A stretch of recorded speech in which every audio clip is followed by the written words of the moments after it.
Hello and welcome to the Week 4 HBA recap. Another recap video, and like I said, it is on the HBA, one of the most polarizing leagues in the entire Hothead League. So we have an exciting week. Snipers taking on the Light Force, Renegades, Suns, Bulls, Spirits, Sonics, Lakers. And as you can see, almost every single game was close. Going to the first game now, we have the Minnesota Light Force taking on the Snipers. And this is basically a Eastern Conference rematch between the 1 and 2 seeds. Burton gets blocked. The game was close for the most part throughout the entire game. 22-22 heading to the end of the third. Burton, we're going to be talking a lot about him. He played amazing, and he really stepped it up. It's not that the Light Force didn't have their guys, but when you need somebody to show up on that team, it almost 100% of the time is going to be Harold Burton that shows up, and he hits another three. And for the Snipers, as Blackman hits a three right there, he is also the guy that's going to show up. And so it was really a matchup between those two guys, Blackman versus Burton, who would ultimately come on top. Blackman gives them the lead, Burton to George, and they were just trading points. In the next possession, Unger's going to get to the basket and it's tied. The next play, Burton spot up and he hits that one. It's 47-44.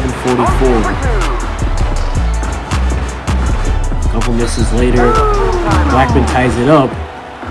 But on the final shot, but the final shot for the Minnesota Light Force, Burton essentially hits a game-winning three.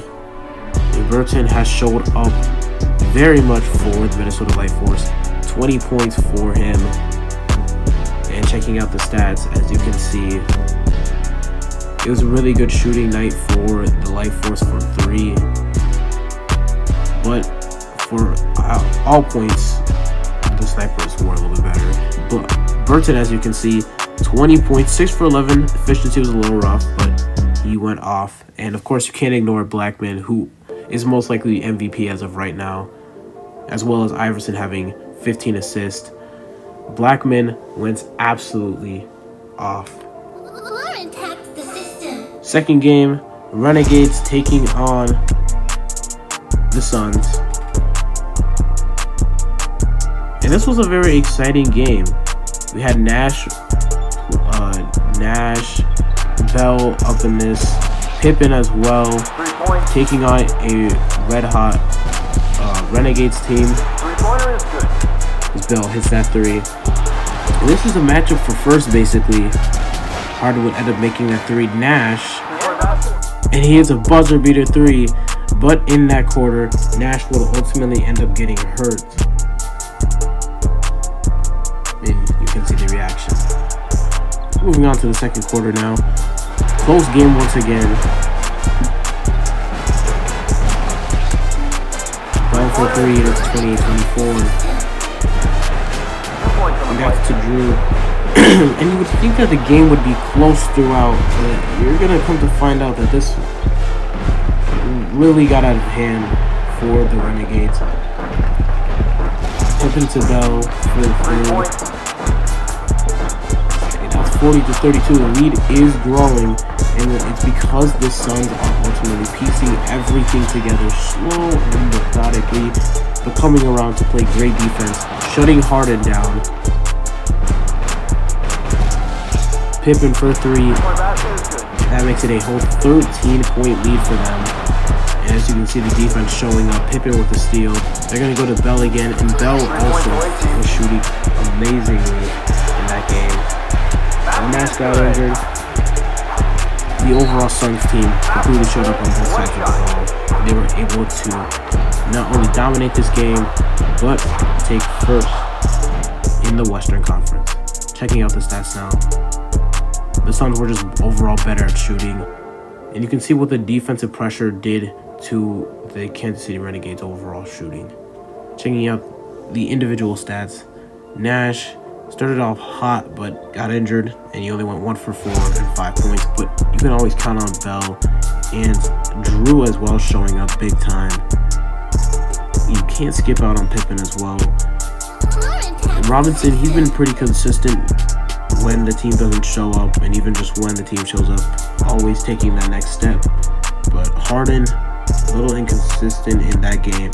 Only 9 points for him, and when Harden's only scoring 9, it's most likely going to be a loss 9 times out of 10 for the Kansas City Renegades. Moving on to the third game, and this was, in my opinion, the most exciting game of the entire weekend. Bulls taking on the Spirits. And these two teams were 3rd and 4th last season, but they're both looking to ultimately make it to the postseason after missing it last season. And just 2 seasons ago, the Bulls were in that position of being the best team in the HBA. And the next season, they ultimately missed it. One of the biggest discussions that many HBA fans recently have had is the fact that it is so much harder than people give credit to for ultimately making it to the HBA finals. And not only that, for winning it all. You come to see many of the teams who won it all ultimately don't make it back the next season, or simply just don't even return to the postseason. 32-29. 32-31. It's a close game, not very high scoring for what we typically see. That's what makes these two teams interesting. A combination of defense as well as elite scoring paired ultimately leads to this type of an outcome. 42-40 with a minute remaining. Kazapov makes a tough shot. Jones to Barkley. There's slip up for the Bulls, and that's good. D-Wade to tie it, and he makes it with 4 seconds left. Pitek for the win, and he misses, so we're headed to overtime. And this is where things got really exciting. Kazapov with a huge and clutch step back right there. And you see the lead is going to keep trading back and forth. Pitek, he ties it with 47 seconds remaining. There's a foul to Embiid. Embiid's gonna make 2. Pitek, he dunks that one, and one of the rare dunks we see from point guard. D-Wade, though, ultimately will give the Bulls the victory. Pitek could not make the 3. What an exciting matchup between these two teams, both looking for their chance to get right back into the playoffs after missing it. All around, that's what I talked about, the defensive and offensive matchup. You see the defense truly does matter the most in this league. Jones, 25 points, and he absolutely showed up, but unfortunately, they could not combat the ultimate and kind of surprisingly duo between Kazapov and D-Wade.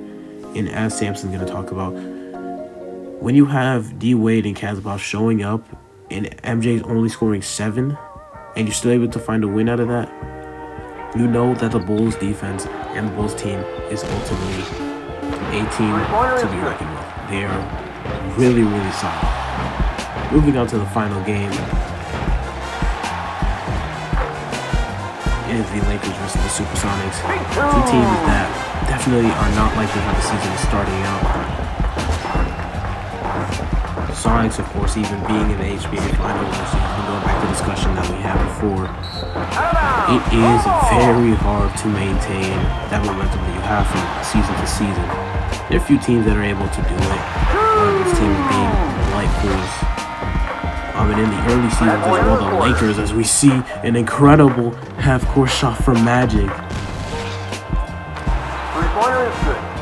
What? Like I was saying before, teams like the Light Force, the Snipers recently.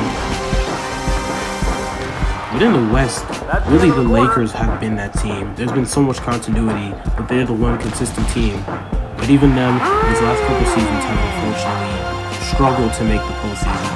It really comes to show how hard it is to ultimately be consistent in the fight for the playoffs. And just like most of these other games, This one's going to be close, but realistically speaking, the Lakers were dominating the entire time. And it's another disappointing game for the Seattle Supersonics, a team that was literally in the HBA Finals last season. And just had one game get away, and just had a couple games get away from them. And now they are one of the worst teams and having one of the worst starts in HBA history. But for the Lakers, great shooting performance from them. And LeBron James went off. Magic with a double-double. And Kobe going off with 10 points, 6 assists, and 5 steals. Great performance all around from the Lakers, and that's what you want to see if you're a Lakers fan. And surprisingly, Ray Allen and Cosgrove showed up, but you couldn't really find anything. Shout out to Taylor, of course, 10 points off the bench for him. So the Lakers ultimately win this game, but it is tough for the Seattle Supersonics, who just last season were in the HBA Finals and now are still looking for their first overall win of the season.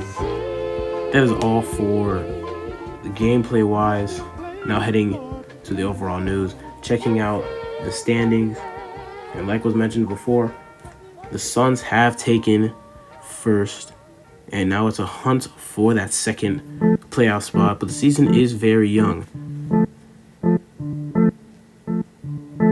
And also the updates as well. Nash ultimately has an ankle injury, but Dennis Rodman and Draymond are back. Make sure to like, comment, and subscribe, and we'll see you in the next one. Peace.